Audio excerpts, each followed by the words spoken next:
Alors bonjour à tous, je suis Éric Schroeder, le délégué général d'ICO. Merci de vous être inscrit au visionnage de l'épisode 2 de notre web-série qu'on a intitulée Les premiers pas. ICO, en partenariat avec la ICVF, a organisé cette présentation. Dans un premier temps, je vous remercie à tous de couper vos micros, ça évite les bruits parasites.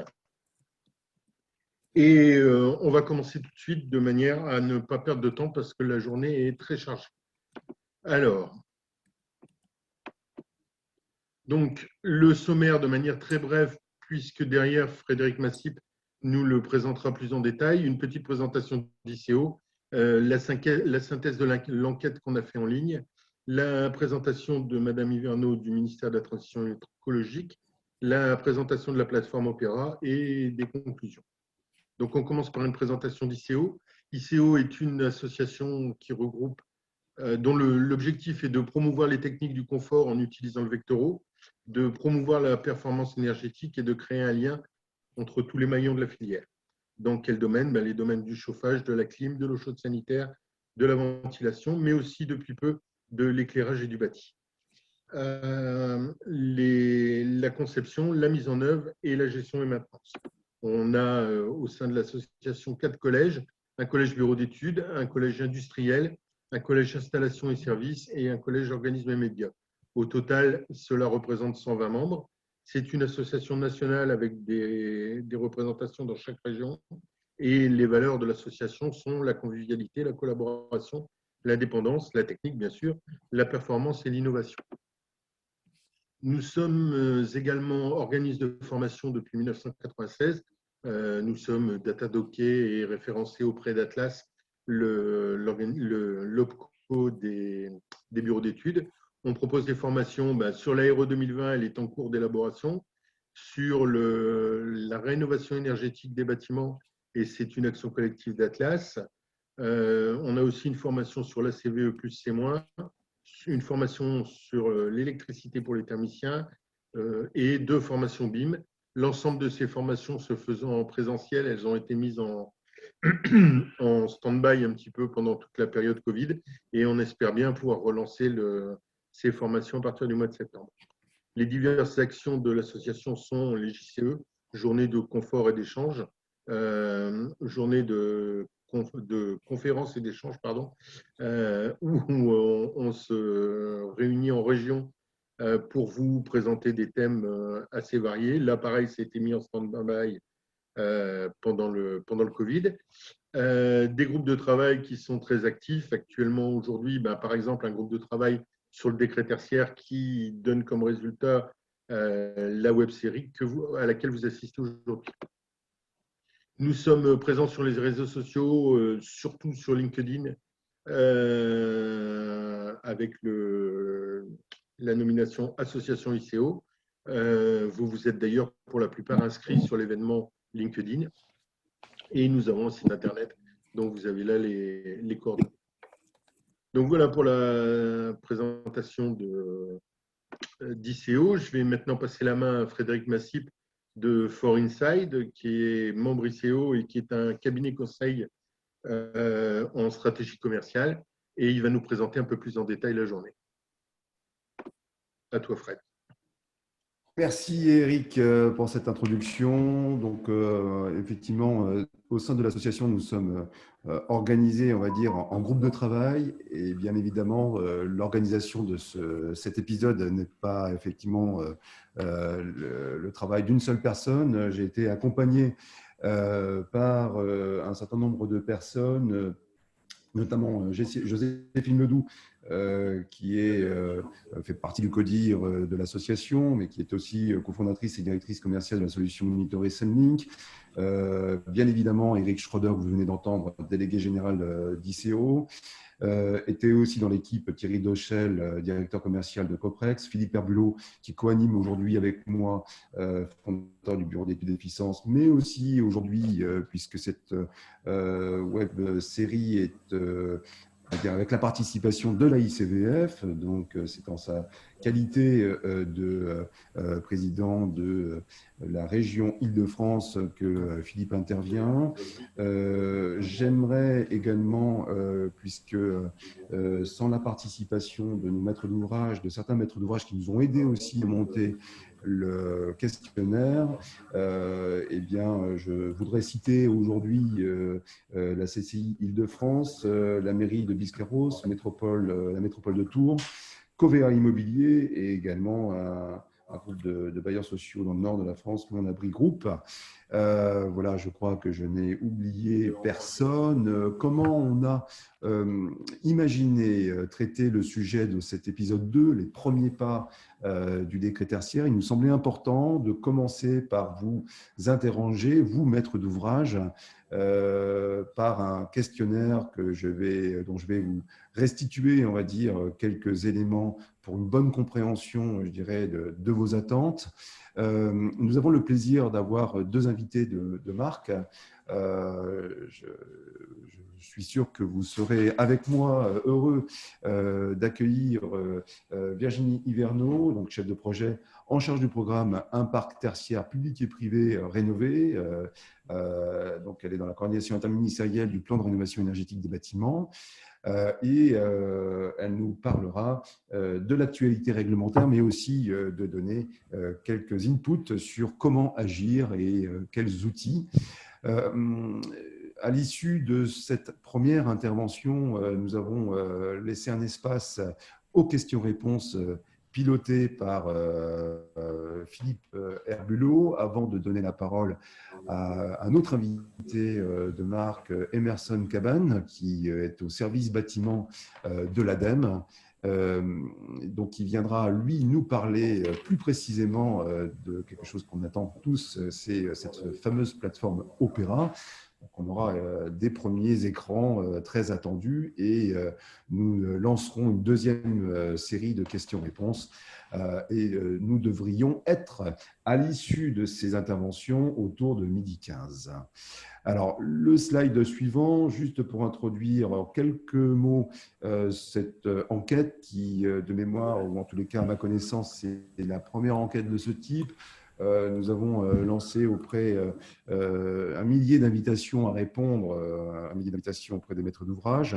Nous avons eu un retour très, on va dire, modeste, moins de 4%, qui montre bien que effectivement, ça reste un sujet encore peu connu. Il nous est donc en charge la responsabilité, en tous les cas, de contribuer à cette communication. Et aujourd'hui, l'ensemble des retours, l'ensemble des régions ont été représentées. On a également tout type de catégories de maîtres d'ouvrage, que ce soit en public ou en privé. Vous le voyez sur l'écran quasiment à part égale. À l'intérieur de ce public et privé, effectivement, l'ensemble, puisque c'est un marché qui est assez fragmenté, le marché tertiaire, l'ensemble des catégories sont largement représentées, même si effectivement une dominante sur le logement apparaît.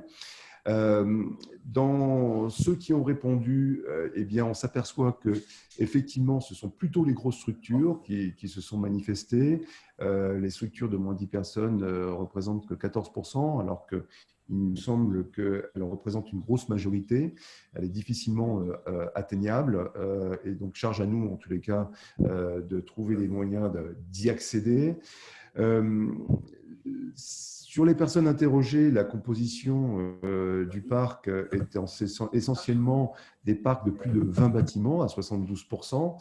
Et quand vous regardez le détail de comment se répartissent ces 72%, on s'aperçoit que sur cette partie-là, ce sont d'abord et essentiellement plutôt le public, alors qu'entre 2 et 20 bâtiments, c'est plutôt le privé qui est dominant. Les usages de vos bâtiments, vous maîtres d'ouvrage qui avez répondu, sont à 62% à usage unique, mais nous avons effectivement 21% de mixité tertiaire, voire 14% de mixité tertiaire plus logement. votre parc, il est quasiment réparti de façon assez équilibrée. Un parc très ancien, supérieur à 30 ans à 45%, entre 8 et 30 ans à 45%, et finalement 10% de bâtiments très récents. Le slide suivant nous permettra de découvrir comment vous avez réagi face à la découverte du décret tertiaire. Donc, vous êtes informé depuis plus d'un an, voire de quelques mois, mais il reste encore quelques personnes qui, depuis très récemment, ont découvert, sachant que n'apparaît pas dans cette photo, bien évidemment, ceux qui ne sont pas au courant, et il me semble qu'elle doit représenter une part importante. Vous vous sentez concerné, ou vous êtes concerné par le décret tertiaire, même si 10% ne savent pas s'ils le sont encore. Et vous avez appris que le décret tertiaire, par la voie de presse essentiellement, il apparaît quand même que les bureaux d'études sont un vecteur important de la communication sur le décret tertiaire. Vous avez aussi beaucoup suivi des webinaires pour vous informer, et je pense que également les réseaux sociaux sont le vecteur qui apparaît ici comme un bon vecteur de communication. Le slide suivant montre vos premières réactions. Alors, ce qui est plutôt positif, c'est que, selon vous, ce décret va dans le bon sens. Vous en êtes persuadé. C'est une obligation malgré tout. Et je vais mettre en place un plan d'action. Mais vous notez aussi que ça vous semble complexe à mettre en place. Certains, et donc dans les échanges que j'ai eus de façon plus individuelle, c'est l'occasion d'engager pour certains d'entre vous les rénovations. Hein, ça permet de mettre le dossier au-dessus de la pile. Pour le slide suivant, si tu veux bien, voilà donc vos premières réactions. Mon entreprise a mobilisé un ou plusieurs services. Oui, plusieurs services à 55%. Il y a encore une phase d'apprentissage ou d'organisation. Mais sans surprise, les services mobilisés sont la direction et la cellule technique, la direction générale et la cellule de gestion du patrimoine. Certains ont répondu effectivement, mis à part le mien, aucun, c'est-à-dire qu'on sent que c'est effectivement porté que par un seul service à près d'un tiers des réponses. Alors, quelle sera votre toute première démarche? Ça peut être aussi intéressant pour ceux qui nous écoutent, qui sont un peu perdus dans cette mise en place. Eh bien, ceux qui ont répondu désignent un référent dans leur équipe et s'associent ou en tous les cas choisissent un prestataire pour les accompagner avec, je dirais, le renseignement ou l'information, le besoin de retour d'expérience pour ne pas se tromper dans leur orientation. Le slide suivant peut-être va permettre de voir comment vous pensez conduire votre objectif. À 37%, vous visez l'objectif le plus élevé. À 37%, vous visez l'objectif le moins élevé. Et à 27%, vous ne le savez pas. Tout dépend effectivement de votre organisation. Et également, on s'aperçoit que le public a plutôt tendance à aller vers l'objectif le plus élevé, puisque les temps de retour sont plus étendus. Le privé est plus, en tous les cas, sur des périodes de plus court terme. Certains aussi nomment que l'objectif le plus élevé semblerait, en tous les cas, extrêmement difficile à atteindre. Le retour sur investissement maximal dépend bien évidemment de votre organisation. Je vous laisse le découvrir. Mais ce qui était intéressant, c'est dès lors que vous êtes propriétaire et que vous sous-louez ou vous avez une partie location, c'est-à-dire qu'à 66%, pardon, il n'y a pas prévu dans le bail, je dirais, ces modifications ou cet intéressement du locataire dans l'investissement qu'il doit faire pour la rénovation du bâtiment. Et à 66%, encore 66%, il n'y a pas de démarche qui a été entreprise. Autre slide, et on arrive au terme de cette présentation. Ne vous inquiétez pas, la vidéo est enregistrée, donc vous pourrez revoir et revoir ces résultats. Nous avons proposé une liste non exhaustive d'actions identifiées et on a demandé à chacun des maîtres d'ouvrage de savoir si ça leur semblait simple, complexe et s'ils avaient besoin d'aide. Ce qu'on peut noter, c'est que l'adaptation du bail semble l'élément le plus complexe et gérer la relation entre propriétaire et locataire reste un sujet, on va dire bien évidemment de taille et pour lequel il n'y a pas forcément aujourd'hui de réponse. Définir le retour sur investissement semble aussi un élément complexe à mettre en œuvre. Par contre, mesurer l'évolution de mes consos comme identifier mon parc vous semble simple. Et quand on explore un petit peu et on vous questionne, il apparaît, on va dire, des complexités qu'on n'imaginait pas. Qu'est-ce que mesure mon compteur? Où est mon compteur? Paraît effectivement des éléments complexes. On sent aussi que, et pour finir là-dessus, que vous avez besoin d'assistance, notamment pour définir votre objectif et votre plan d'action. C'est ce qui ressort de cette enquête. Le slide suivant donc, permet effectivement de faire cette transition. Madame Hiverneau, encore merci de votre présence. Et donc, cette première question qui vous intéresse, voilà, quelles sont les actualités du ministère? Je vous laisse donc la parole. Bonjour à toutes et à tous et merci de m'avoir convié à ce rendez-vous. Donc, je suis Virginie Verneau, je suis à la coordination interministérielle du plan rénovation énergétique des bâtiments, au ministère de la Transition écologique. Et donc, je vais vous faire quelques petits points d'actu réglementaires, effectivement, ce matin, et puis vous donner quelques jalons méthodologiques pour vous engager sur le dispositif éco-énergie tertiaire. Et enfin, je vous donnerai quelques infos sur les ressources que vous pouvez mobiliser, notamment les ressources documentaires. Donc, le dispositif éco-énergie tertiaire, quelques mots d'introduction parce que vous connaissez déjà bien les contours de ce dispositif puisque vous avez assisté à la web-série numéro 1, je crois, qui a fait un bon décryptage du dispositif. Et puis, le sondage a montré que vous aviez déjà globalement une bonne connaissance du dispositif. Un dispositif qui, il faut le rappeler, vise vraiment à réduire drastiquement les consommations en énergie finale des bâtiments à usage tertiaire et qui va engager les acteurs vers vraiment une démarche d'éco-responsabilité. Et c'est un dispositif, je veux le rappeler, qui est vraiment novateur en termes d'approche. Il se distingue des dispositifs réglementaires habituels, puisque ça va être vraiment un outil d'accompagnement des acteurs vers une démarche de transition énergétique de leur parc, avec des objectifs chiffrés, des obligations de publication de résultats et un mot d'ordre qui va vraiment être tourné autour de l'action. C'est un dispositif qui est très ambitieux, qui est inédit.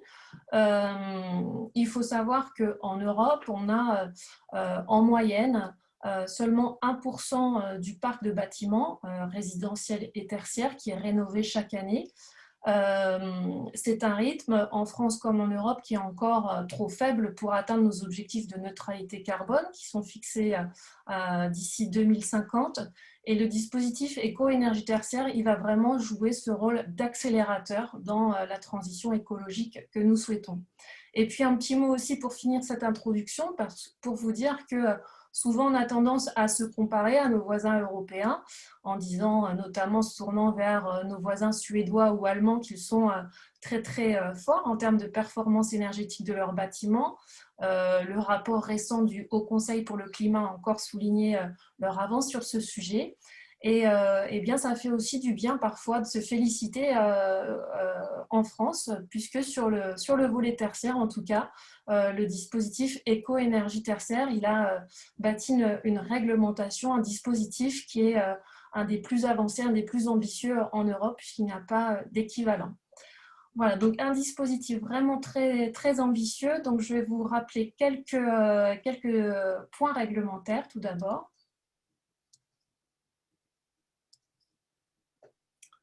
Voilà. Donc, tout d'abord, revenir sur la publication de deux arrêtés.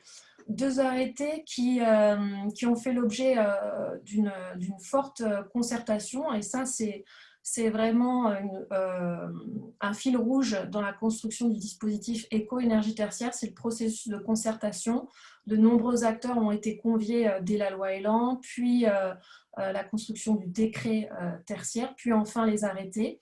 Et dans ces concertations, l'État écoute les acteurs pour co-construire et trouver aussi des valeurs qui soient à la fois ambitieuses et réalistes. Donc, vous avez eu un premier arrêté méthode en avril 2020 qui a fixé des principes d'évaluation, de remontée des consommations, des modulations éventuelles, qui a vraiment détaillé un petit peu le dispositif éco-énergie tertiaire. Et un autre arrêté, un arrêté qu'on appelle valeur absolue, en novembre 2020, qui est venu préciser la segmentation des activités, les valeurs absolues et les indicateurs d'intensité d'usage pour 3 catégories d'activités que sont les bureaux, l'enseignement et la logistique. C'est pas neutre puisque là on adresse 50% du parc tertiaire, donc c'est assez considérable, mais on a encore un travail à accomplir puisque on a une quinzaine de catégories d'activités qui ne sont pas couvertes par ce dispositif, cet arrêté. Et donc le travail se poursuit. Un travail, une dynamique de concertation qui se poursuit avec un arrêté modificatif de valeur absolue. On vise ici une publication de cet arrêté en novembre 2021. Pour construire cet arrêté, le ministère de la Transition écologique a d'ores et déjà lancé un appel à contribution, une concertation avec les acteurs dès ce mois de mai. Il faut savoir que donc le ministère a organisé cette concertation en réunissant plusieurs groupes de travail sectoriels pour remonter des informations sur les bâtiments les plus performants et bâtir avec vous ces valeurs, ces fameuses valeurs absolues, et puis une segmentation d'activité qui correspond à une bonne réalité de terrain. Donc, il va y avoir des échanges approfondis tout au long de ce mois de juin et jusqu'au mois de septembre pour ensuite fixer ces valeurs et les mettre en consultation publique au mois de septembre.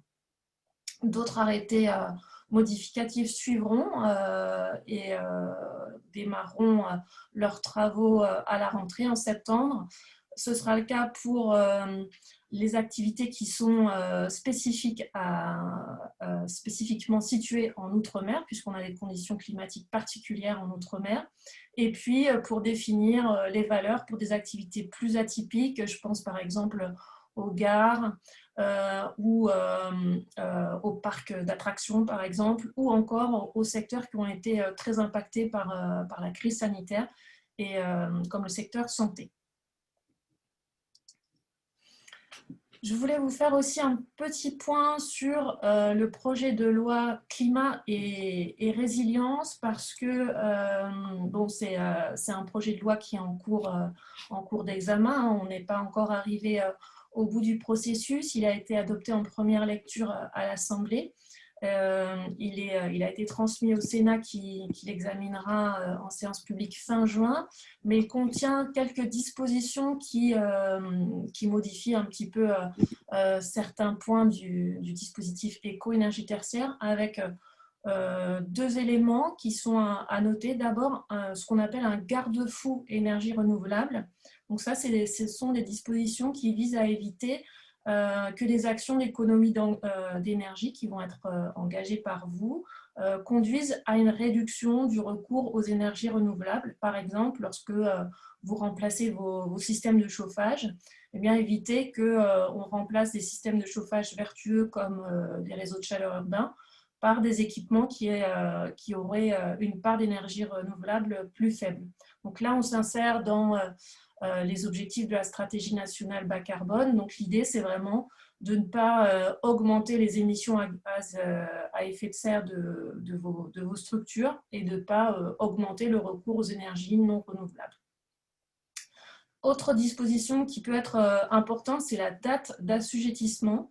Actuellement, à ce jour, seuls les bâtiments qui existent, qui sont en service à la date de publication de la loi Elan, donc novembre 2018, sont concernés par le dispositif éco-énergie tertiaire.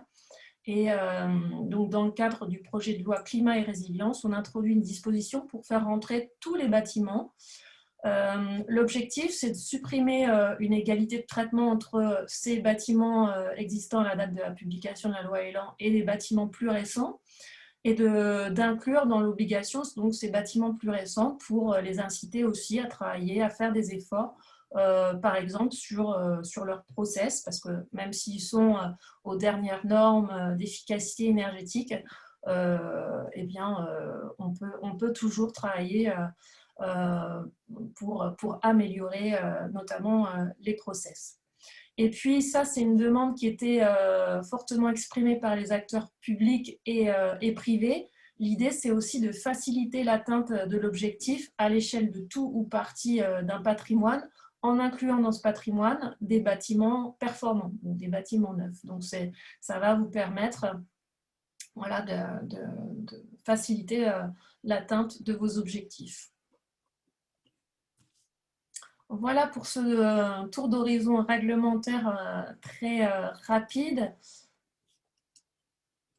Et je passe maintenant à quelques jalons méthodologiques, à quelques points pour vous rappeler les différentes étapes que vous allez suivre pour passer à l'action. Alors, tout d'abord, je voulais vous rappeler les 4 leviers d'action sur lesquels vous alliez pouvoir agir pour atteindre vos objectifs. Et je veux insister ici sur le fait que tous ces leviers, ils ne nécessitent pas forcément de gros investissements financiers. Tous ces leviers vont être nécessaires pour réduire votre facture énergétique. Et il va bien falloir réfléchir à l'ordre dans lequel vous allez accomplir vos actions, en travaillant d'abord sur la sobriété, puis sur l'efficacité énergétique de votre structure, de votre local, de votre bâtiment ou de votre site. Donc, 4 leviers pour agir. D'abord, c'est l'enveloppe du bâti, donc pour améliorer sa performance énergétique. Là, vous allez travailler sur l'isolation, les menuiseries, les protections solaires, etc. Vous allez travailler aussi sur des équipements performants et puis travailler aussi sur ces dispositifs de gestion et de contrôle actif de ces équipements. Et puis, il y a tout ce qui est autour de l'exploitation des équipements. Vous allez, par exemple, ici, introduire des contrats de performance énergétique, donc ces contrats avec objectif de résultat. Vous allez suivre attentivement l'exploitation de vos équipements en revoyant, par exemple, vos contrats d'exploitation. Et puis, point important, c'est l'adaptation des locaux à un usage économe de l'énergie et puis tout ce qui est sensibilisation des occupants pour les inciter à adopter un comportement éco-responsable. Et ces actions, ces dernières actions, elles ne sont pas neutres, elles sont vraiment très importantes parce qu'elles ont prouvé leur efficacité. Ce sont des actions à faible investissement, mais qui peuvent, dans bien des cas, vous permettre d'atteindre la première marche des objectifs du dispositif éco-énergie tertiaire. On l'a constaté notamment à travers un concours que vous connaissez peut-être, qui s'appelle le concours Cube, qui est piloté par l'IFPEB et qui met en compétition sur une année des bâtiments publics comme privés pour réduire leur consommation énergétique en utilisant le levier des usages et de l'optimisation des équipements, travailler aussi sur l'exploitation. Et on se rend compte que dans bien des cas, on atteint 30% d'économie d'énergie, voire plus. Donc, on peut vraiment accomplir de réels progrès rien qu'en adaptant le bâtiment aux usages réels de ses occupants. Alors, je voulais souligner aussi que la démarche éco-énergie tertiaire, ce n'est pas la démarche d'un seul acteur, c'est vraiment une démarche qui va associer toutes les parties prenantes on est vraiment sur des principes d'égalité, d'équité de traitement entre toutes ces parties prenantes et une responsabilisation de tous ces acteurs, tant les propriétaires que les preneurs à bail. Un dialogue va devoir s'instaurer entre toutes ces parties prenantes, également les syndicats de copropriété. Ça nécessite un travail organisationnel, ça nécessite de la transparence dans la relation entre propriétaires, bailleurs et preneurs à bail. Ça nécessite éventuellement de travailler sur des avenants au bail quand on est locataire pour bien redéfinir le partage des responsabilités. Et ça, c'est un travail qui va devoir s'engager, mais qui mérite vraiment d'être souligné parce que chacun est responsable à son niveau des actions qu'il a engagées. Voilà, ça va vraiment modifier très clairement les relations entre propriétaires, locataires, syndics de copropriété. Alors, je vais vous emmener sur la route du dispositif éco-énergie tertiaire en vous rappelant ses principales étapes. Maintenant, alors, les premières étapes, vous êtes dedans, c'est vraiment l'étape de la connaissance et vous vous êtes déjà informé sur le dispositif éco-énergie tertiaire. Donc, vous avez déjà franchi quelques étapes, mais après, on a vraiment cette étape préliminaire incontournable qui est l'identification de votre patrimoine. Avant de créer votre compte et déclarer votre patrimoine, on va avoir tout un recueil des données. C'est vraiment indispensable. Il va falloir connaître votre bâtiment, identifier ses surfaces de plancher. Quand on est locataire, on va pouvoir travailler sur la surface utile locative. On va faire un point sur ces données de consommation, identifier ses compteurs, éventuellement les sous-compteurs. On va faire le point aussi sur les informations dont on dispose. Est-ce qu'on a déjà réalisé des audits? Est-ce qu'il est besoin de les compléter? On peut faire aussi ici le point sur les travaux déjà engagés ou programmés ou les actions de sensibilisation. Ce qu'il faut retenir ici, c'est que la donnée, ça va être au cœur de la démarche Opéra parce que ce sont des données qui vont être nécessaires pour mesurer, mesurer notamment vos objectifs aussi, et puis des données qui sont nécessaires ensuite pour décider. Donc, il s'agit là de définir votre stratégie, éventuellement à l'échelle d'un patrimoine, identifier les actions prioritaires que vous allez mettre en place. Et puis, ces données, elles vont vous permettre ensuite de piloter vos actions et de voir vos progrès tout au long du dispositif. Donc, des données qui sont un socle dans le cadre du dispositif éco-énergie tertiaire et qui vont vous permettre aussi de mobiliser les différentes parties prenantes et de les sensibiliser autour d'indicateurs. Alors, ensuite, très important… On risque de glisser, pardon Virginie, comme on risque de glisser un tout petit peu en termes de timing, c'est juste pour si on peut y avoir quelques raccourcis. D'accord, alors je vais aller plus vite sur le temps pour Entendu. On va essayer de rappeler plus brièvement ces étapes sans les brûler. Donc, vous avez la possibilité de mutualiser vos résultats dans le cadre du dispositif éco-énergie tertiaire. Donc là, voilà, c'est une disposition qui est introduite dans ce dispositif. Alors, mutualiser, ça ne veut pas dire que les objectifs sont fixés à l'échelle de votre patrimoine. Non, les objectifs sont bien fixés à la maille de chaque entité fonctionnelle assujettie. Mais cette mutualisation va vous permettre de réaffecter des kilowattheures d'entités fonctionnelles qui sont au-dessous de l'objectif et de les réaffecter à des entités fonctionnelles qui sont au-dessus des objectifs. Il va falloir bien sûr s'informer sur la répartition des actions entre propriétaires et locataires. Ça, je l'ai déjà dit, je ne reviens pas là-dessus.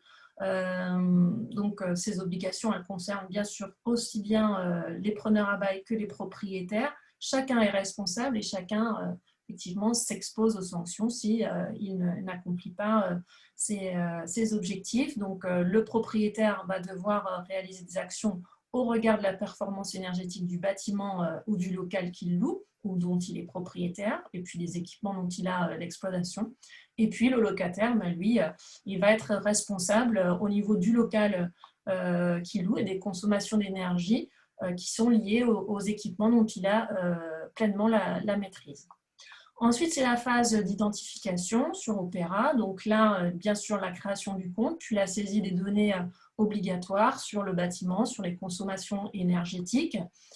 Vous allez pouvoir obtenir vos objectifs après avoir déterminé votre année de référence. Donc là, c'est une étape un peu stratégique.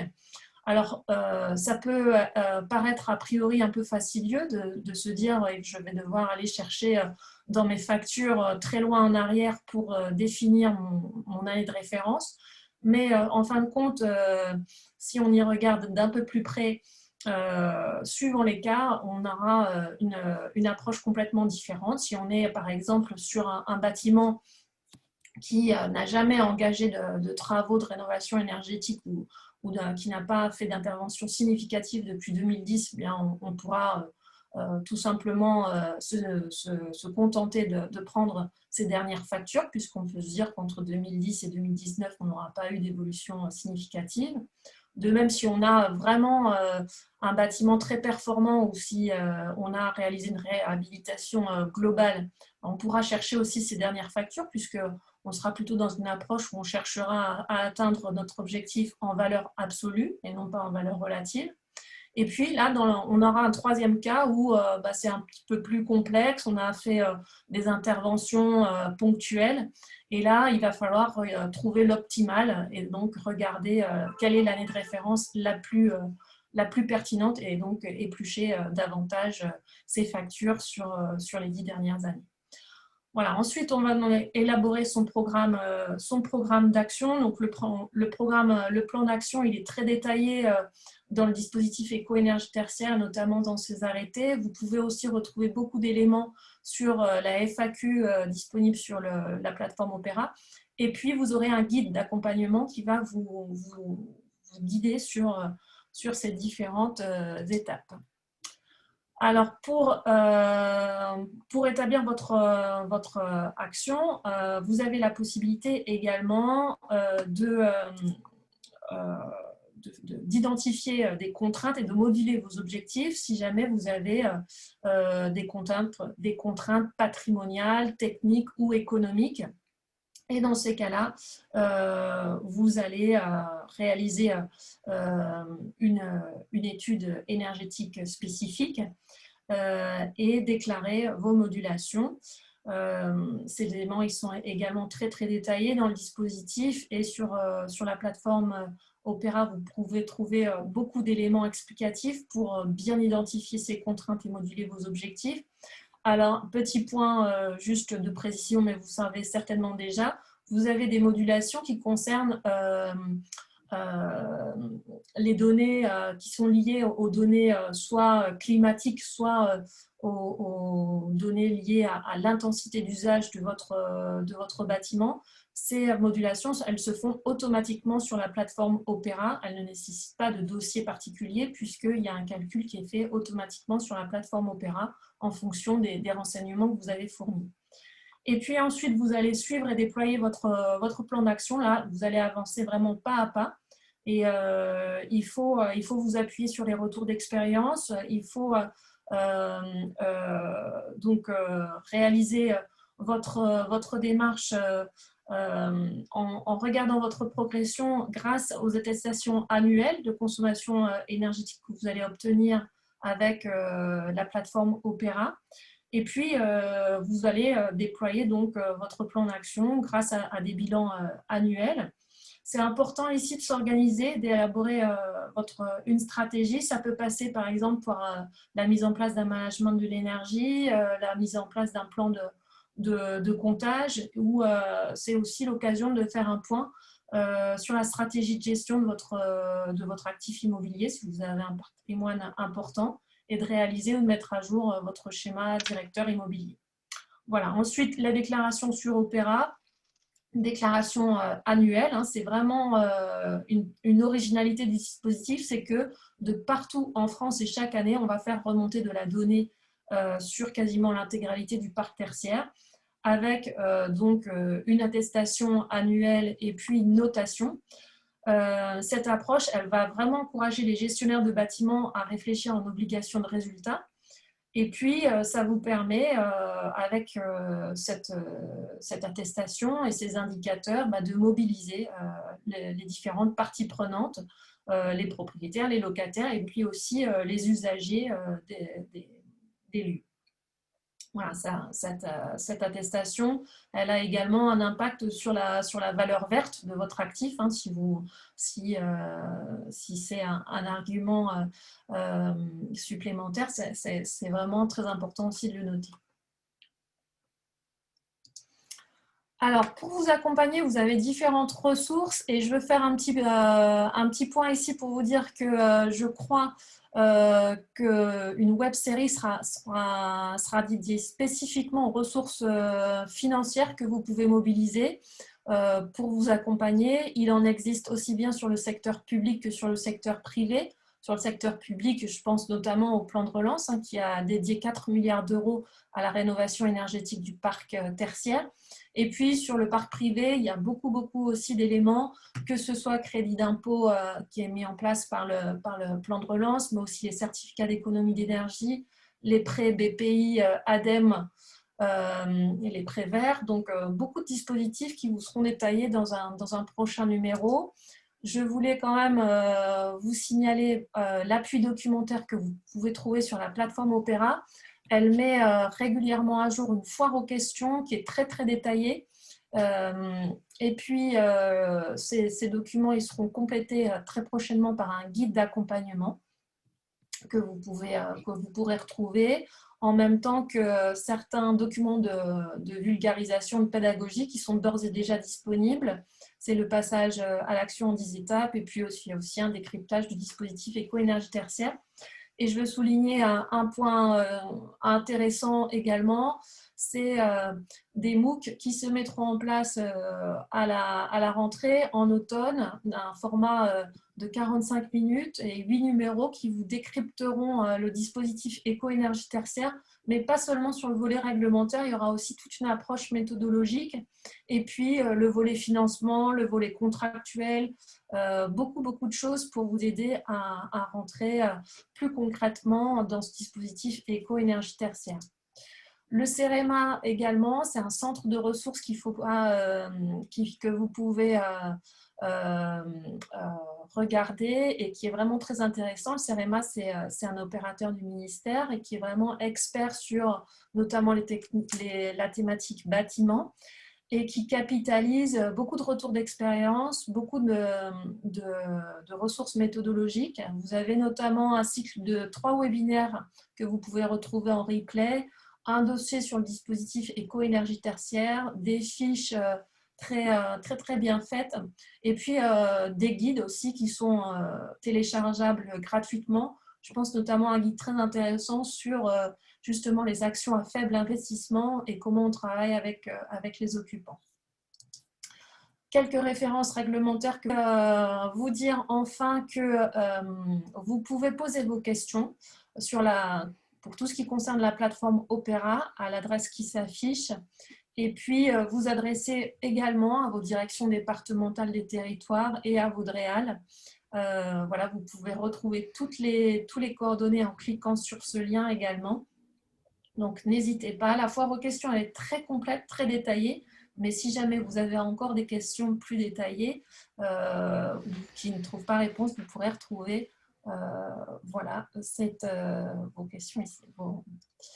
Voilà, je vous remercie. Et quelques mots de conclusion avant de vous quitter, juste pour vous dire que voilà, ce dispositif éco-énergie tertiaire, il est très ambitieux, il est très inédit, je vous l'ai dit. Et il ne faut pas en avoir peur, il faut pas avoir peur de s'engager dans ce dispositif. Évidemment, il nécessite de changer un peu nos habitudes, mais à la clé, ces facteurs d'innovation, ces facteurs de compétitivité aussi, et d'attractivité pour vos entreprises ou vos activités de manière générale. Donc voilà, il faut vous mobiliser, ne pas hésiter à s'engager dans cette démarche de transition. Merci de votre attention. Merci Madame Everno. Effectivement, vous l'avez rappelé, la FAQ grandit de jour en jour. Il n'y a pas de mauvaises questions, mais en tous les cas, il y a beaucoup de réponses.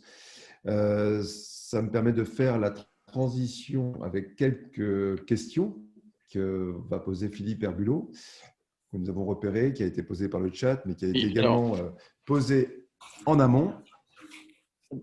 Oui, donc alors déjà par rapport au chat, une première inquiétude surtout, je pense qu'il faut amener à rassurer en fait les auditeurs sur la notion de planning. Vous avez annoncé en effet que l'obligation de déclaration de l'année de référence se fera au 30 septembre 2022. On a l'impression qu'il va y avoir un gendarme derrière chaque assujetti pour vérifier que tout est bien fait. Est-ce que l'État, est-ce qu'il y a un délai par rapport à justement aux sanctions possibles? Alors, il faut souligner que on va être dans un premier temps sur vraiment des mois d'apprentissage et de prise en main progressive du dispositif éco-énergie tertiaire sur les données de consommation qui vont être remontées les années 2020-2021. On sait qu'elles ne seront pas représentatives et elles vont vous permettre, lorsque vous allez saisir, de vous familiariser avec la plateforme. Et sur ces données de consommation, on sera pas sur, elles ne vont pas donner lieu à une notation éco-énergie tertiaire. Donc là, on n'a pas de notion de sanction et pas encore de notion de contrôle dans un premier temps. Le jalon du 30 septembre 2022, en revanche, il est très important sur l'année de référence parce que c'est ce qui va vous permettre ensuite d'obtenir votre objectif. Donc là, il faut se préparer quand même et d'ores et déjà collecter vos données pour pouvoir saisir, renseigner votre année de référence. Et je rappelle qu'à défaut, si vous ne mentionnez pas quelle est votre année de référence, à défaut, c'est la première année de consommation que vous remontez qui sera retenue comme année de référence. Concernant en fait les assujettis, il y a également pas mal de questions qui avaient été posées. Je suis un propriétaire de 900 m² de bureau plus une surface non utilisée de 400 m² de stockage sur la même entité foncière. Suis-je assujetti au décret tertiaire? A priori, oui. Les surfaces de stockage sont considérées comme la surface tertiaire. Et donc, dès lors qu'on dépasse les 1000 m², on est assujetti au dispositif éco-énergie tertiaire. Une réponse, je pense, également courte. Une caserne, notamment les hébergements de troupes, sont-elles soumises au décret tertiaire? Il y a quelques exceptions d'assujettissement au dispositif éco-énergie tertiaire pour les activités à fin de défense, de sécurité civile ou de sûreté, sécurité intérieure. Le détail va être mis à jour sur la foire aux questions, sur la plateforme Opéra. Mais voilà. Par exemple, sur une caserne de pompiers, on aura certaines parties qui seront exemptées, d'autres parties qui seront assujetties. Je pense par exemple à tout ce qui est local tertiaire classique, qui peuvent être présents sur une installation de sécurité civile. Là, ils vont être assujettis. Par contre, tout ce qui est vraiment lié à l'activité opérationnelle ne sera pas assujetti. Ok. Je rappelle qu'il y a un certain nombre de questions qui sont posées qui font référence à des réponses que vous allez retrouver dans la FAQ dont vous avez le lien en fait, sur le chat. Également une question ou des inquiétudes sur la partie EHPAD et EHPA. J'ai du mal à comprendre qui est assujetti parmi les différents établissements de personnes âgées, EHPAD et EHPA, lesquels sont réellement concernés par le dispositif éco-énergie tertiaire. Alors, pour distinguer en fait ce qui est assujetti et ce qui n'est pas assujetti, il faut regarder euh, les équipements qui disposent d'une équipe médicale, paramédicale. Donc, par exemple, les EHPAD sont des équipements assujettis, globalement. Après, les foyers pour personnes âgées ou les EHPA ne vont pas être assujettis pour la partie hébergement, mais par contre, si elles ont des surfaces tertiaires, par exemple liées à la restauration, à blanchisserie, ou des espaces qui sont dédiés à des activités annexes, et que le total de ces surfaces fait plus de 1000 m², bah dans ces cas-là, elles sont assujetties. Okay. Une autre question concernant la partie données de consommation. Dans le cas où nous avons des difficultés à identifier une facturation liée à une consommation sur une période impartie, 2010, entre 2010 et 2019, est-il possible d'utiliser une modélisation type simulation énergétique dynamique pour intégrer cette année de référence? Ou quel autre moyen? Alors, les données qui sont issues de simulations thermiques dynamiques ne sont pas considérées comme satisfaisantes. Par contre, vous allez pouvoir rechercher des données auprès de vos gestionnaires de réseau de distribution, ou alors peut-être parfois vous avez établi des rapports RSE dans lesquels vous avez des consommations détaillées. Là, vous pouvez utiliser ces données. Mais non, les rapports d'études simulation thermique dynamique ne sont pas pris en compte. D'accord. Il y a des questions sur le chat également sur la notion de périmètre. Et, dans le cadre de magasins ou de centres commerciaux, est-ce que les magasins connexes sont concernés ou uniquement les surfaces communes sont concernées au niveau des assujettis? Les surfaces communes, vous pensez par exemple aux mailles, les choses comme ça, les allées Je pense que c'est ce qu'indique. Ouais, ouais. Eh bien, effectivement, tout est assujetti. Alors, l'entité fonctionnelle, par exemple, la coque commerciale, elle va être assujettie pour sa surface commerciale, son local. Et puis, le propriétaire du mail, lui, il va être assujetti au titre de ces espaces communs. Monsieur Cabane, donc je vous donne la parole pour une séquence très attendue, celle effectivement de la vision des écrans d'opéra, le côté opérationnel, sans faire de jeu de mots. De pouvoir vous faire cette présentation d'opéra. Tout d'abord, un petit élément de contexte pour rappeler en quoi l'ADEME intervient dans ce dispositif éco-énergie tertiaire. En fait, l'ADEME a été nommée par arrêté pour mettre en œuvre l'outil réglementaire de suivi des obligations de ce décret, en l'occurrence la plateforme Opéra. Opéra pour Observatoire de la performance énergétique, de la rénovation et des actions du secteur tertiaire. 3 grandes visées pour cette plateforme. La première, c'est de répondre aux exigences de collecte des données. En effet, c'est sur cette plateforme que l'ensemble des assujettis vont remonter leurs données relatives à ce dispositif, leurs données relatives à leur patrimoine, à leur consommation, etc. Ensuite, la plateforme sera le lieu de la vérification de l'atteinte des objectifs réglementaires, notamment pour les services de l'État en charge des contrôles. Et enfin, ce sera également un lieu où on pourra retrouver tout un tas d'informations de mise en forme des données qui seront générées dans le cadre de ce dispositif, dans une optique de restitution et de benchmark voilà, de l'ensemble des données à des visées statistiques de meilleure connaissance du parc tertiaire. Qu'est-ce que la plateforme Opéra? Tout d'abord, c'est une plateforme accessible à différents types d'utilisateurs, différents niveaux. Le grand public y aura accès, notamment pour consulter le site, retrouver certaines données relatives aux statistiques qui seront produites.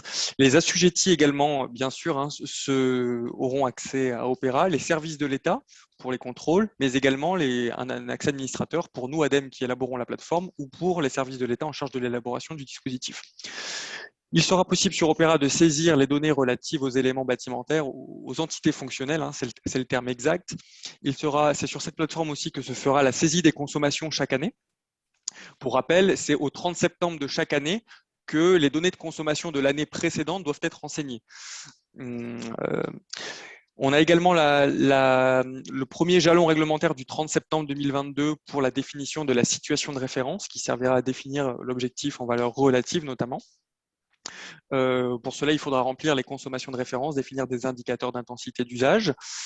Sur la base de ces renseignements, Opera ce sera transparent pour l'utilisateur de manière automatique tous les calculs, notamment les calculs d'ajustement climatique, les calculs des modulations des objectifs selon le volume d'activité.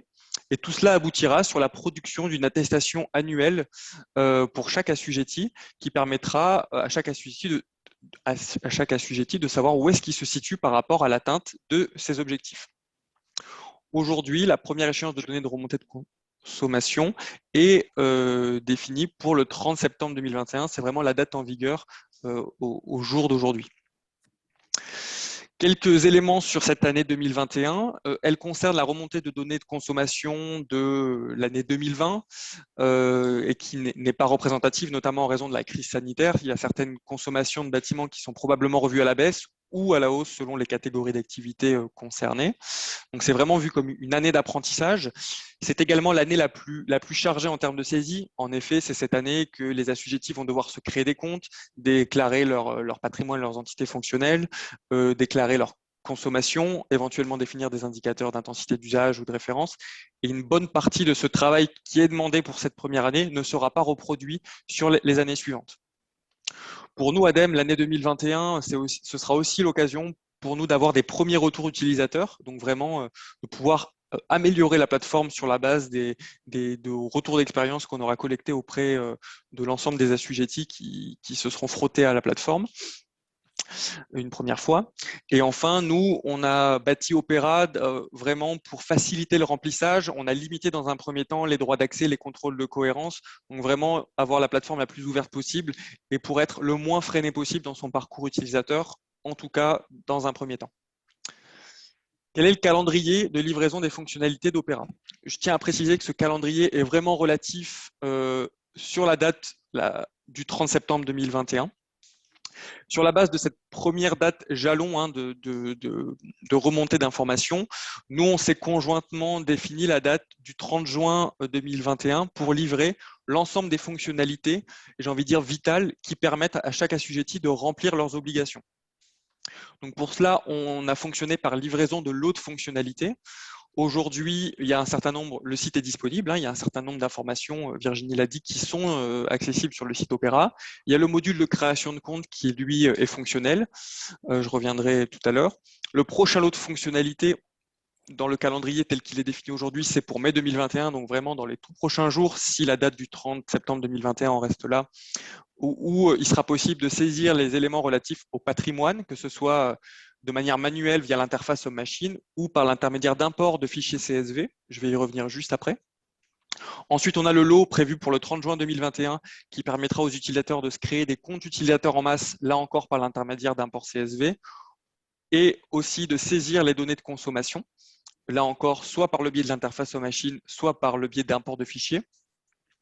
Ensuite, on aura au septembre 2021 la fonctionnalité d'import des données pour les assujettis qui en ont exprimé le consentement à partir des compteurs des gestionnaires de réseaux de distribution. Opera sera en mesure de collecter un certain nombre de données automatiquement issues des compteurs pour là encore faciliter le travail pour les assujettis.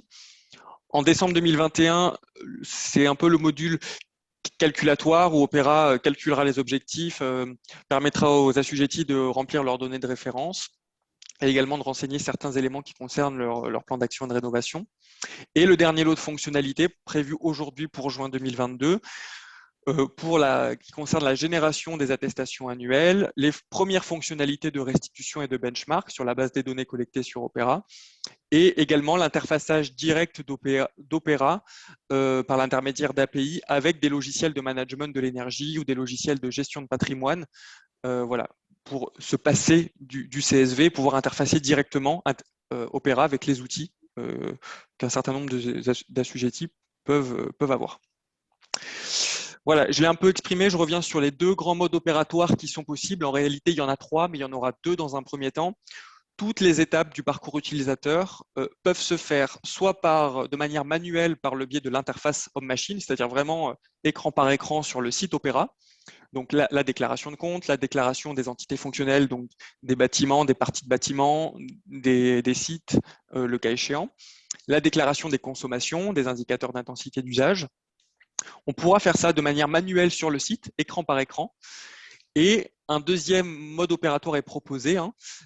Il s'agit de renseigner Opera par l'intermédiaire d'un port de fichiers CSV. Là encore, pour l'ensemble des étapes, création de compte, déclaration relative au patrimoine, déclaration de consommation, pour remplir un certain nombre d'informations d'un coup, par exemple, des informations qui concernent la déclaration d'une vingtaine d'entités fonctionnelles en même temps. Il sera possible de procéder par l'intermédiaire de fichiers CSV.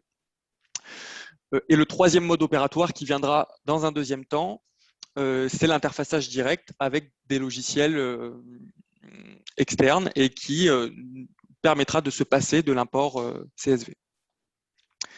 Sur les fonctionnalités qui sont ouvertes aujourd'hui, il y a le module de création de compte.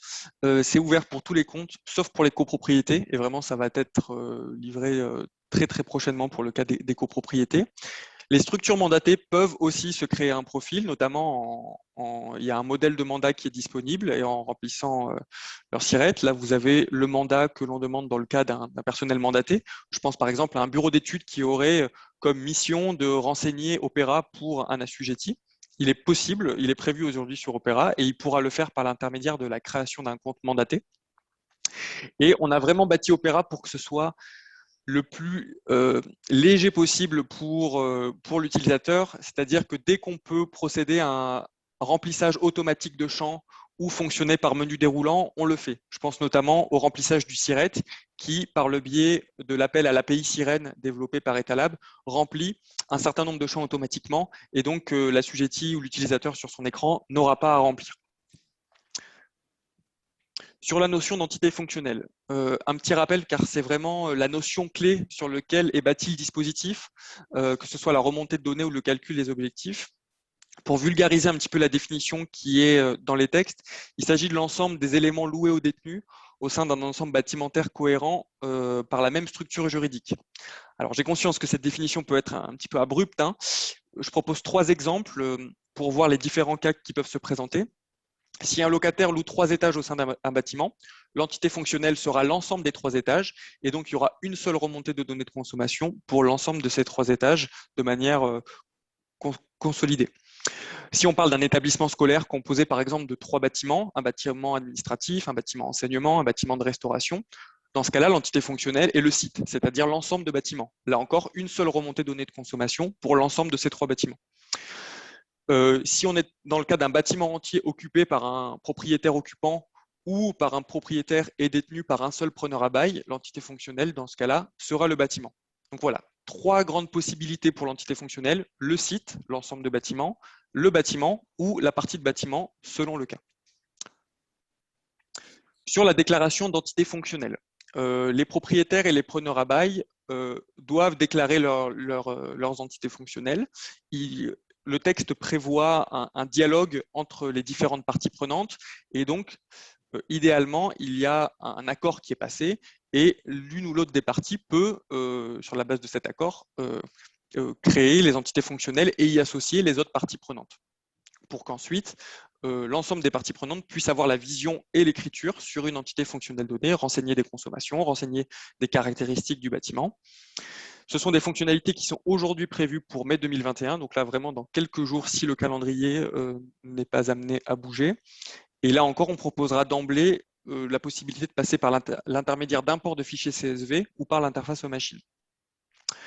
Voilà quelques écrans issus des maquettes de développement de la plateforme. J'insiste, c'est vraiment des visuels bruts issus des maquettes. Il n'y a ni le design, il y a aussi certains éléments de fond qui ont beaucoup changé depuis que j'ai extrait ces éléments des maquettes de développement. Là, on est sur l'étape de déclaration de patrimoine, de renseignement, déclaration de renseignement dans le cadre d'un bâtiment, par exemple. On voit qu'on procède le plus possible par menu déroulant à chaque fois que c'est possible pour faciliter la saisie. Il y a aussi un certain nombre de données, je vous l'ai dit, comme les adresses qui sont récupérées automatiquement à partir du SIRET. Donc vraiment, dès qu'on a pu simplifier la vie de l'utilisateur, on l'a fait. Et à droite, vous avez une illustration de l'écran d'import CSV, voilà, avec les différents cas, selon qu'on importe des données sur des sites, des bâtiments ou des parties de bâtiments. On peut aller charger le fichier CSV qui se trouve sur son ordinateur, l'importer, et on a ensuite une table qui affiche le statut de cet import, s'il a été terminé, s'il est en cours, s'il est en attente, et également d'avoir un fichier de rejet qui va permettre de renseigner l'utilisateur si un certain nombre de données ont été refusées. Je pense par exemple à une donnée d'une cellule qui attend des données d'une surface et qui aurait des lettres, par exemple. Là, cette donnée-là ne va pas être acceptée et l'utilisateur aura l'information dans le fichier de rejet qu'Opera lui mettra à sa disposition. Il pourra ensuite modifier son fichier, le retélécharger pour corriger les cellules concernées. J'ajoute que nous, ADEME, on mettra aussi à disposition un fichier pour ceux qui préfèrent travailler sur tableau Excel pour générer le bon fichier CSV à partir du tableau Excel. Pour le renseignement des consommations, là encore, le texte est très souple, c'est-à-dire que vraiment l'accent est mis sur le dialogue propriétaire-locataire et à eux deux, ils ont a priori l'essentiel des informations à remonter. Et Opera permet à l'ensemble des parties prenantes de pouvoir renseigner des informations.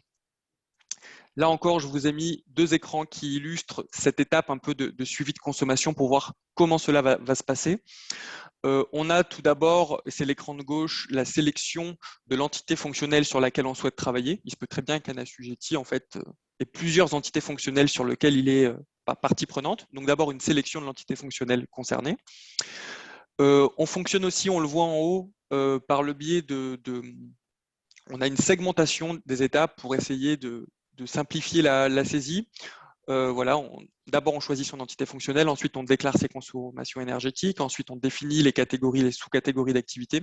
Et vraiment, on a bâti le parcours utilisateur étape par étape pour qu'un quelqu'un puisse très bien enregistrer son travail à un moment donné et poursuivre le travail a posteriori. Donc dans l'écran de gauche, d'abord on sélectionne l'entité fonctionnelle sur laquelle on souhaite travailler. Ensuite, on a l'écran de déclaration de consommation avec, comme le prévoit le texte, une ventilation par type d'énergie, notamment pour des calculs qui seront faits automatiquement sur Opera, sur des calculs d'émissions de gaz à effet de serre. Et on a trois grandes colonnes à renseigner. Et là, je vous invite vraiment à consulter la FAQ et notamment la question DC3 de la FAQ qui définit les trois grandes typologies de consommation d'énergie auxquelles on peut faire face, les consommations individuelles de l'entité fonctionnelle, des consommations réparties et des consommations des espaces communs. Tout cela pourra être renseigné de manière séparée pour éventuellement en 2030, si jamais une entité fonctionnelle, on se rend compte qu'elle n'atteint pas ses objectifs, pouvoir distinguer quel segment des consommations est plutôt conforme avec les objectifs et quel segment de consommation n'est pas conforme. Je pense par exemple à si les consommations individuelles de l'entité fonctionnelle sont conformes au moins 40% par exemple, mais que ce sont plutôt les consommations réparties et les espaces communs sur lesquels le preneur à bail a moins la main, on pourra peut-être orienter les contrôles sur les propriétaires ou les syndicats de copropriété qui ont la main, plus la main en tout cas que les preneurs à bail sur la gestion des espaces communs ou des consommations réparties qui sont attenantes aux équipements. Voilà un petit peu pour quelques éléments de clés du parcours utilisateur. Ensuite, Opera, il y aura, ce sera fait de manière très transparente pour l'utilisateur et très automatique. Sur la base de toutes ces déclarations, Opera calculera de manière automatique des consommations ajustées en fonction des paramètres climatiques. Sur la base des indicateurs d'intensité d'usage, il y aura également une modulation des objectifs qui sera effectuée, là encore de manière transparente. Dans le cadre d'un dépôt de dossier technique, l'utilisateur pourra lui-même fixer ses propres objectifs si jamais il y a lieu, dans le cadre des quelques cas qui sont prévus par les textes, les cas de contraintes économiques, les cas de patrimoniaux, architecturaux par exemple. Et tous ces calculs et modulations aboutiront sur la génération d'une attestation annuelle qui permettra à chaque assujetti, sur chacune de ces entités fonctionnelles, qu'il puisse se situer par rapport à l'atteinte de ces objectifs. Est-ce qu'il est plutôt en avance, plutôt en retard, plutôt parfaitement dans les clous? Annuellement, il y aura cette attestation qui sera produite et téléchargeable sur Opera. Enfin, je reviens juste rapidement sur quelques éléments qu'a précisé Virginie. Aujourd'hui, le site Opera est disponible. Il y a un certain nombre de documents, notamment un passé à l'action en 10 étapes, qui est présent, qui permet de devancer le travail effectué, même si l'ensemble des fonctionnalités d'Opera ne sont pas disponibles. Ces documents permettent de se poser les bonnes questions et de préparer les données à collecter qui seront ensuite à renseigner sur Opera. Et j'insiste aussi sur le fait que la FAQ est très complète, vraiment aborde à la fois des généralités, à la fois des cas particuliers, dans une grande précision, et je vous invite vraiment à la consulter. Et bien sûr, vous retrouvez 2 adresses mail de contact sur Opera. Sur les questions qui s'adressent sur Opera et son fonctionnement, elles nous sont adressées et on y répond. Si ce sont des questions qui concernent plus le dispositif, son interprétation et les textes réglementaires, là, elles sont fléchées vers les services du ministère en charge de l'élaboration des textes. Voilà pour ma présentation. J'ai essayé d'être efficace pour pouvoir le plus possible répondre à vos questions et à votre disposition. Merci Emerson. Donc, on va passer directement aux questions-réponses. Philippe, Oui. est-ce que tu as quelques Alors, questions? là, dans le chat, on a quand même. Est-ce qu'il serait possible en fait de rappeler quelques dates de planning, parce que je pense qu'il y a des confusions entre les dépôts de déclaration de l'entité fonctionnelle, la date de choix de l'année de référence et la date de l'édition de l'étude technique. Alors, je ne sais pas si Madame Hiverneau ou Monsieur Cabane pour y répondre, rappeler en fait les différentes dates. Oui. Alors, les dates qui sont en vigueur vraiment à l'instant T, au moment où je vous parle, la première échéance, c'est celle du 30 septembre 2021. Elle concerne la remontée de données de consommation annuelle pour l'année 2020. Année 2020 qui, je le précise, est considérée vraiment comme une année à part. En effet, il n'y aura pas d'attestation annuelle qui sera générée sur la base des données de consommation de cette année 2020. Ça, c'est la première échéance du 30 septembre 2021, telle qu'elle est aujourd'hui en vigueur. La seconde échéance, ce sera le 30 septembre 2022, où il y aura une double remontée de données à effectuer. D'abord, le renseignement des données de référence, donc qui concernent l'année de référence, qui peut être choisie librement entre 2010 et 2019. Sa première remontée de données à effectuer au 30 septembre 2022, et également au 30 septembre 2022, les assujettis devront renseigner leurs données de consommation de l'année 2021. Voilà pour les exigences telles qu'elles sont en vigueur vraiment aujourd'hui. Par rapport au timing sur l'étude technique, par rapport aux modulations? Alors, sur l'étude technique, le texte prévoit, alors je ne sais pas si Virginie veut s'exprimer parce qu'on est plus sur une question sur les textes, sinon je peux le faire. Le texte prévoit que dans le cadre des modulations qui concernent des modulations pour motifs économiques, que les dossiers soient déposés 6 années au plus tard après la première échéance pour une décennie. Donc, en l'occurrence, il s'agit de 2026 pour la date ultime de dépôt des données des dossiers de modulation pour des critères économiques. Pour les modulations sur des paramètres architecturaux ou patrimoniaux, là, il n'y a pas de date fixée pour l'assujetti est libre de déposer ces demandes de modulation pour critères patrimoniaux et architecturaux plus tard, s'il le souhaite. C'est tout à fait ça, effectivement. C'est uniquement la modulation pour raison de disproportion économique qui doit être déclarée 5 ans au maximum après la première échéance de remontée de consommation de chaque décennie. Donc, 30 septembre 2026, c'est la date avant laquelle il faut déclarer les modulations en raison de disproportion économique. D'accord. Là, d'autres questions au sujet en fait de l'organisation entre des bailleurs et des propriétaires. Dans le cas d'une copropriété, qui déclare quoi et l'utilisateur des locaux doit-il déclarer des éléments? Ça, c'est pour l'organisation d'une manière générale. J'ai une question de M. Andernac qui est plus précise sur une notion de service public.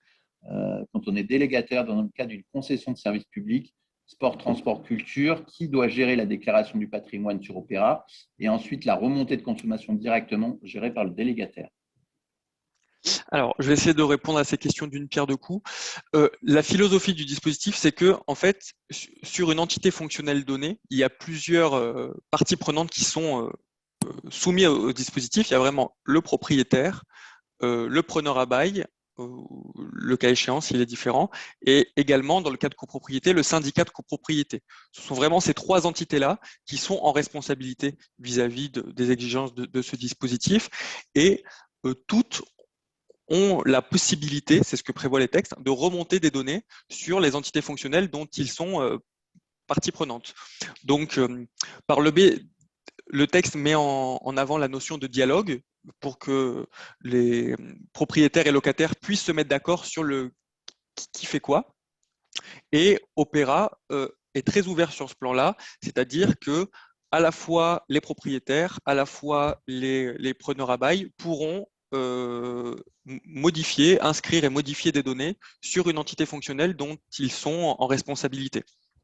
Donc, l'idéal, c'est que les parties se mettent d'accord pour le qui fait quoi, et ensuite, tous pourront effectuer leur part du travail sur Opéra. Voilà. Il n'y a pas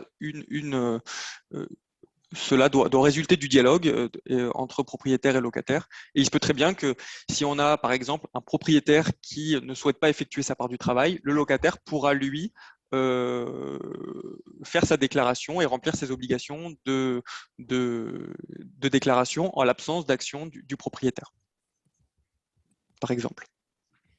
D'accord. Merci. Il y avait une question dans une approche, mais là, c'est pareil, c'est lié à des assujettis. Donc, je ne sais pas si c'est vous, M. Cabane, ou Mme Hiverneau qui va y répondre. Un locataire qui, aujourd'hui, est dans un environnement de copropriété de plus de 1000 m² et dont son espace fait 500 m², quelque part, il est concerné, il est assujetti par la déclaration? Je laisse. Oui, je peux répondre. Oui. Oui, effectivement, il est assujetti. On est dans le cas d'un bâtiment tertiaire qui fait plus de 1000 m² cumulés. Et donc, ce bâtiment est assujetti et ses occupants, par le même coup, sont assujettis au dispositif éco-énergie tertiaire. Alors, des questions également sur la notion d'ENR. Alors, il faut que je les retrouve. Hop. Pardon. Au niveau des consommations, en fait, si on est dans le cadre de consommation d'énergie, électricité, ENR, on est en autoconsommation. Est-ce que quelque part, c'est pris en compte dans la part décret tertiaire? Ça, c'est la première question. Deuxième question, j'utilise en fait une consommation verte issue d'énergie renouvelable. Est-ce que quelque part, je peux valoriser cette démarche dans le cadre du décret tertiaire? Alors, en fait, dans ce dispositif, on va remonter les consommations qui sont facturées et affectées. Donc, l'énergie qui est autoconsommée, elle n'est pas déclarée dans Opéra. Par contre, si on a un contrat de fourniture d'électricité qui garantit une origine renouvelable de l'électricité, c'est néanmoins déclaré dans le cadre du report des consos sur la plateforme Opéra. Ok. Une question, en fait, là également, je pense qu'il vous concerne au sujet en fait de la prise en compte des productions de réseaux de chaleur. Le décret tertiaire demande de comptabiliser les consommations du bâtiment en énergie finale. Dans le cadre d'un site raccordé à un réseau de froid, par exemple, le coefficient de conversion est de 1. Or, si ce même site, avec les mêmes performances intrinsèques, on remplace le raccordement réseau urbain par un système indépendant de production type PAC, de COP2, est-ce que quelque part, il va y avoir une division des consommations par deux? Est-ce qu'on ne va pas créer un biais et donc valoriser plutôt les PAC au détriment de réseaux urbains? Effectivement, je l'ai signalé quand j'ai évoqué le projet de loi climat et résilience, il y a vraiment l'objectif de ne pas dégrader le bilan carbone de la structure, du site, du bâtiment. Et donc, dans cette optique-là, il y a des réflexions qui sont en cours et qui vont notamment se traduire dans le projet d'arrêté modificatif qui va revenir sur le tableau de conversion des énergies qui figurait dans l'arrêté du 10 avril 2020. Parce que vous savez que dans le cadre de la plateforme Opéra, vous allez saisir vos quantités d'énergie sur la base de l'unité qui a présidé à leur achat et ça va être converti automatiquement en énergie finale, donc des kilowattheures PCI, et donc on a un tableau de conversion dans l'arrêté du 10 avril 2020 qui définit ces différentes conversions. Et là, dans le projet d'arrêté modificatif, on va introduire certainement une valeur spécifique pour le froid, ici le réseau de réseau de froid, et introduire donc un facteur de 0,25, soit donc un coefficient, un COP de 4. Donc voilà, pour répondre à votre question et pour éviter ce biais. Philippe, peut-être les deux dernières questions? Les deux dernières questions. Alors, il y a des questions de relations, mais ça, et peut-être, il faut peut-être qu'on le redise au niveau, l'État souhaite mettre en place cette dynamique, mais sans imposer. On sent quand même une crainte de pas mal d'auditeurs là sur le chat et qui sont stressés du délai imparti qu'il leur reste à faire pour modéliser leur bâtiment. Une question sur les locaux tertiaires de plus de 1000 m² non exploités. Sont-ils concernés par le décret? Il y a décret tertiaire, cas d'une réhabilitation lourde, par exemple, où les bâtiments sont en restructuration importante et en travaux pendant quelques années. Cas de locaux désaffectés ou vacants, si assujettis, dois-je faire une déclaration annuelle sur Opéra? Alors là, c'est typiquement le genre de questions sur lesquelles vous avez beaucoup de réponses dans la FAQ disponible sur la plateforme Opéra et qui revient sur la distinction entre locaux vacants, locaux désaffectés. Donc, dans le cadre des locaux vacants, ils vont quand même devoir remonter chaque année leur consommation énergétique, même si elles sont très résiduelles. Ça va être la mise hors gel du local, par exemple. Et ça va nécessiter éventuellement de s'enquérir auprès des précédents occupants pour renseigner la plateforme avec les consommations énergétiques de référence. Dans le cadre de locaux désaffectés, on va avoir plusieurs cas de figure, soit que le local désaffecté il est dans un local, dans un bâtiment mixte ou tertiaire qui est occupé pour le reste de ses surfaces. Dans ce cas-là, on va quand même devoir faire des déclarations. Et si on est sur un bâtiment complètement désaffecté, où il n'y a plus d'abonnement depuis plusieurs années, là, on n'est pas assujetti. Pour les bâtiments qui sont réhabilités, donc qui font sortir un bâtiment désaffecté, par exemple, et qui le réaffectent à un usage tertiaire, là, il revient dans le périmètre d'assujettissement. Et puis, on va prendre une année de référence qui va correspondre à la première année de pleine exploitation du bâtiment. Ok. Alors, une dernière question, on m'en a donné une, mais il y avait une question sur la partie financière et une question sur la partie données de consommation par rapport à de l'huile de colza ou des consommations de type combustible stockable, type gaz propane. Alors, je ne sais pas, les plouf-plouf. Allez, sur les questions financières, je pense que celle-là, on l'attend toutes.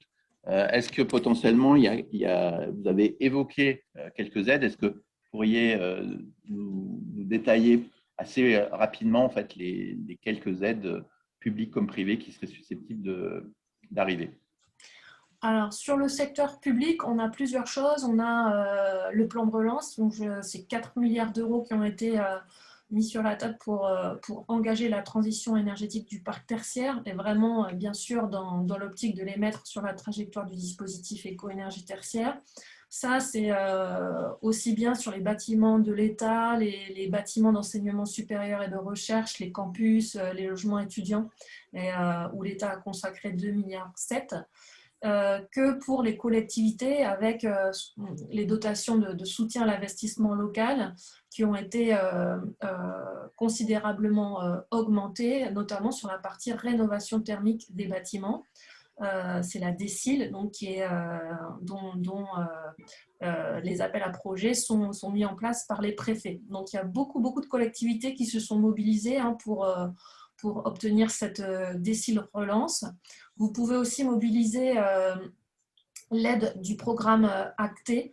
C'est un programme certificat d'économie d'énergie qui va accompagner les collectivités plus sur la partie amont, qui est vraiment d'ailleurs indispensable pour s'engager dans le dispositif éco-énergie tertiaire, c'est-à-dire vous aider à bien connaître votre patrimoine, mettre en place par exemple un schéma directeur, des audits énergétiques, instrumenter vos bâtiments et puis vous doter à l'échelle intercommunale, enfin à la maille, en tout cas au-delà de la maille communale, d'économes de flux qui vont vous accompagner dans cette démarche. Et donc, le programme ACTE cofinance tous ces postes.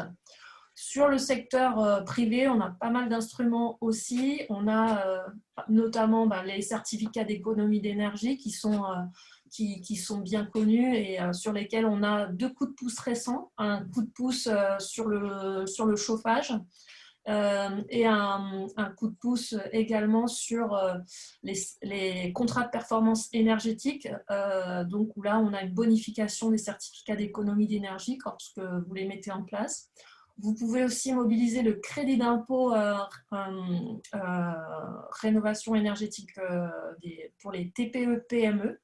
C'est un crédit d'impôt qui a durée limitée. Et donc, n'hésitez pas à vous en saisir et à le mobiliser pour engager vos travaux. Puis, vous avez 2 prêts, un prêt vers ADEME BPI et également un autre prêt garanti par la Banque publique d'investissement, la BPI, et qui est bonifié et garanti dans le cadre des certificats d'économie d'énergie également. Donc, pas mal d'instruments que vous pouvez solliciter. Et que je le rappelle, on a effectivement d'autres épisodes et on a bien repéré que la partie financement méritait, on va dire, un épisode complet et on aura l'occasion d'y revenir. Il est temps de la conclusion de cet épisode. Merci à Virginie Vergnaud et Emerson Cabane pour leur participation très éclairante, beaucoup de questions et encore des questions à laquelle nous n'avons pas répondu et nous y répondrons.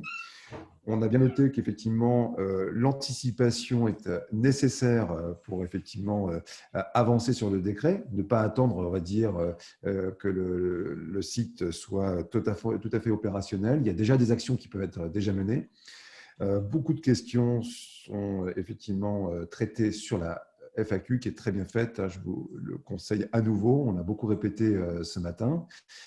Et je vous invite effectivement à suivre ICO puisque vous allez effectivement avoir les prochaines dates des épisodes, notamment des sujets juridiques qui seront abordés, le financement, on l'a vu, et bien d'autres encore. Merci à vous. Et peut-être un dernier mot, Eric. Oui, merci Fred. Alors, juste le prochain épisode, on l'a dit, concernera essentiellement les outils.